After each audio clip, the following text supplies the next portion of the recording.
You are now tuned in to the Melanated Mental Health Awareness Podcast, powered by Black with No Chaser.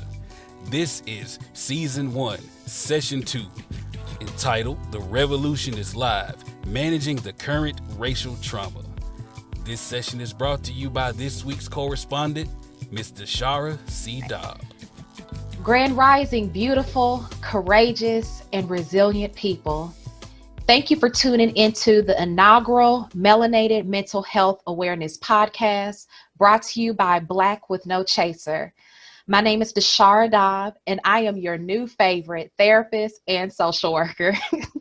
But seriously, thank you so much, Black with No Chaser, for extending this opportunity to me. A little bit about me. I am a couple and family therapist, social worker, CEO, and a community change agent that desires to help people live their best lives. I am the founder and chief executive officer of Vision of Promise LLC, a culturally competent and trauma-informed counseling and consulting service out of Louisville, Kentucky. Yes, I am a Black-owned business. Feel free to follow Vision of Promise LLC on Facebook, Instagram, and YouTube. And of course, you can also follow me on Facebook, LinkedIn, and YouTube. To begin our family meeting, I would like to quote the words of our ancestor, the purple one, Prince Rogers Nelson. We are gathered here today to get through this thing called life. And family, it's time to talk. This broadcast will go live on Wednesday, June the 3rd, 2020. Providing you the date is important because this time in our country will be in the history books. Our children's children and beyond will learn about this time. They will learn about what we did, what we was involved in, and how we changed the world. And I believe that this podcast will be a part of the historical record. So let me go ahead and get started. So first things first, COVID-19. It caused a worldwide shutdown and subsequent quarantine beginning around March the 3rd, 2020. As of May 24th, 2020, the New York Times published a list of 100,000 lives lost during the coronavirus. Unfortunately, the numbers are growing each day, despite that at the time of this broadcast, the government is giving permission for the country to slowly open back up. And family, many of us know that unfortunately, our people are at a disproportionate rate of not only having this virus, but not having access to testing and not receiving adequate treatment. This alone took our country by storm. And then this next pandemic hit all of us in our core and in our deep, deep, dark place. And that's the senseless killings of my people, Black people, innocent Black people. From Georgia to Kentucky to Minnesota, and unfortunately so many states in between, I am at a complete loss for words. And I know many of you are too. So we are oversaturated with the news through social media, in conversations with our village, through alerts to our devices. Unless you are trying to avoid it and you are totally tone deaf, you know exactly what's going on. Calls for justice around this country are growing. The voices of tired, devastated people are getting louder. We are seeking answers, and unfortunately, we are being denied the truth. So I want to take a brief moment to acknowledge all of our brothers and sisters whose lives were taken unjustly. The families, loved ones, and members of their communities who are grieving, I'm thinking of you. And for those who are standing on the front lines, in their workplaces, in their homes, finding ways to support this movement, I am sending love and light to each and every one of you.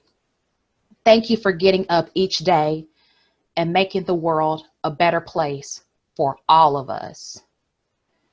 So family, I am currently in Louisville, Kentucky. I am surrounded by the current demonstrations. I am in the community building and rebuilding conversations. I've been hearing the sirens constantly being alarmed day in and day out, all day and all night for the last several days. I am in the thick of this. So I wanted to let you know that my tone, my passion, and my commitment is to preserve the integrity and dignity of my loved ones and my community.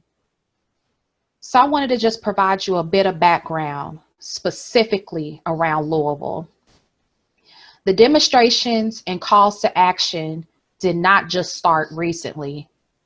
As far back as 1999 with brother Desmond Rudolph and to our baby sister, Janiyah McMillan in 2016, and far beyond that, justice has continued to be delayed and deferred.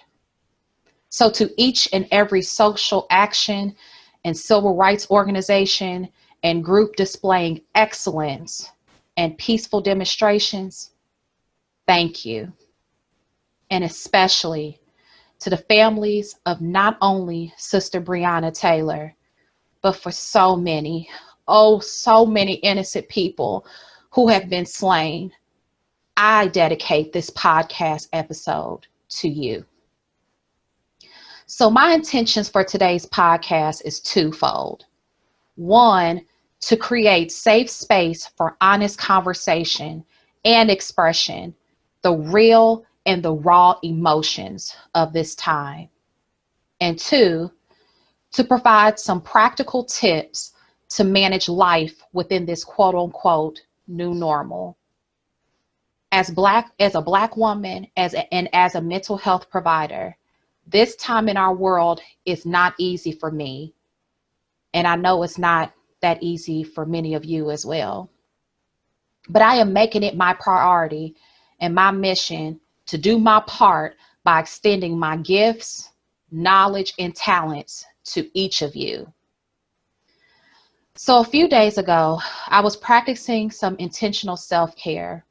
I silenced my devices and I turned off all forms of social media in an attempt to regroup, to reset, to rest my mind and my spirit. And then something came over me.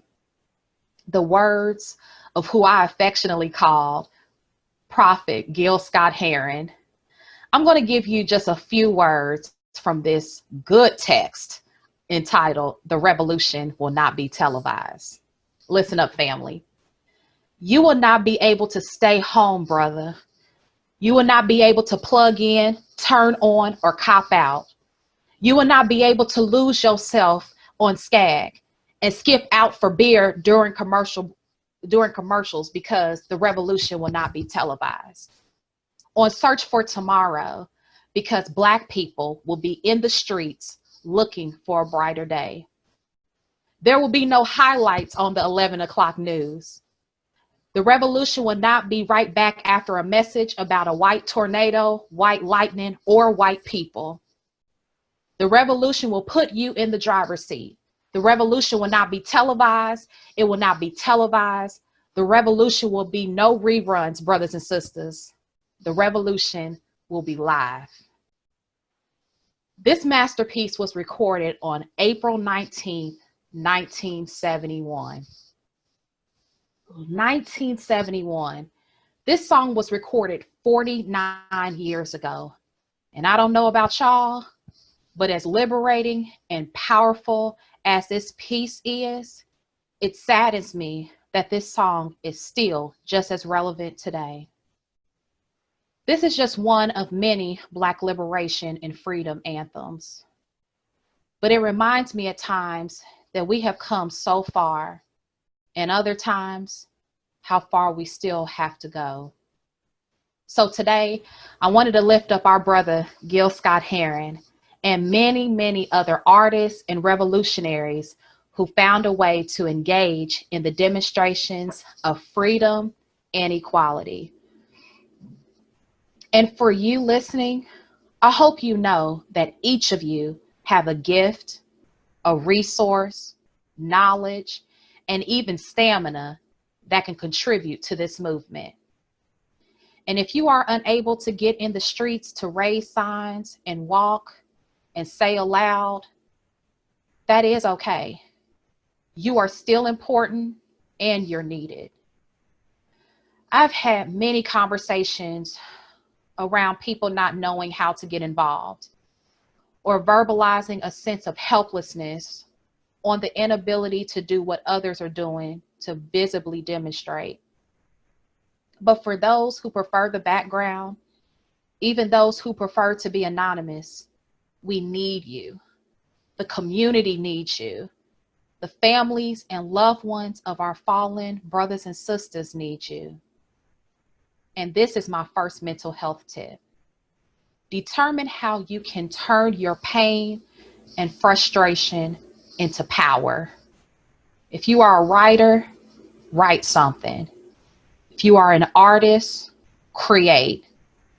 If you have some extra resources, share it. We are in this thing together. We are the village.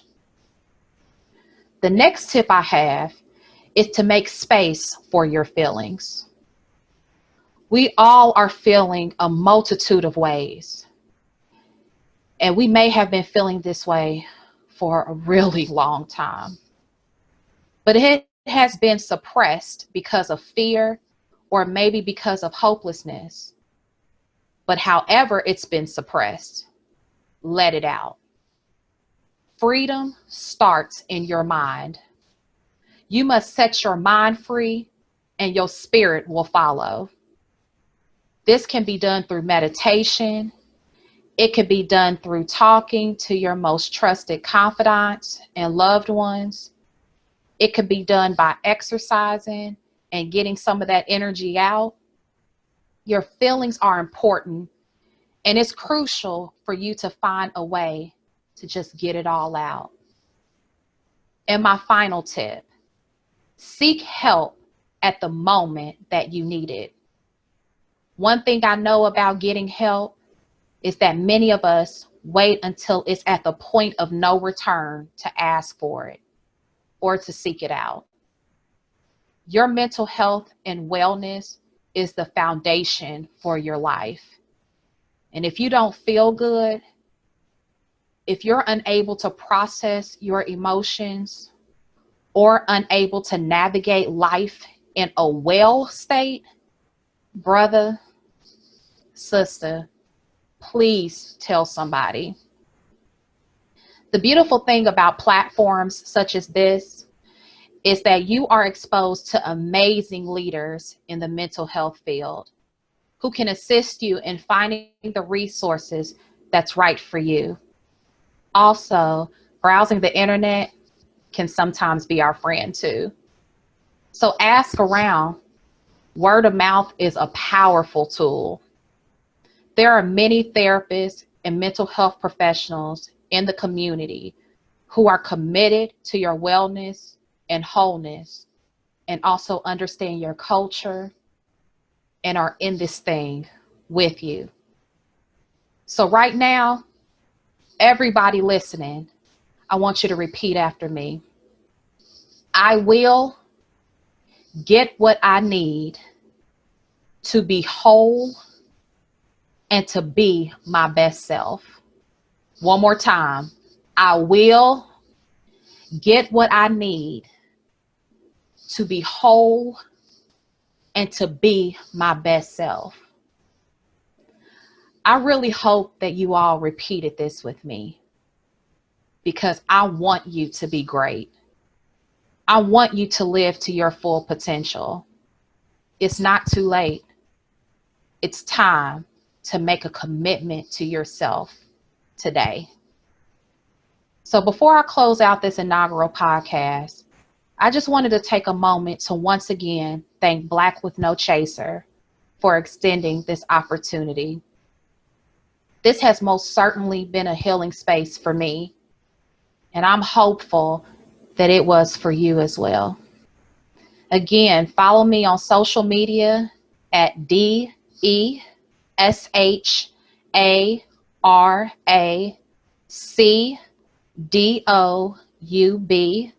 on Facebook, LinkedIn, and YouTube. And also, follow my Black-owned business, Vision of Promise LLC, on Facebook, Instagram, and YouTube to receive free resources through social media.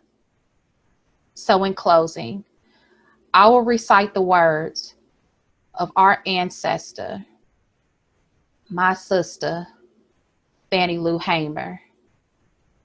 Nobody's free until everybody's free. Stay beautiful, stay courageous, and stay resilient. Peace, family.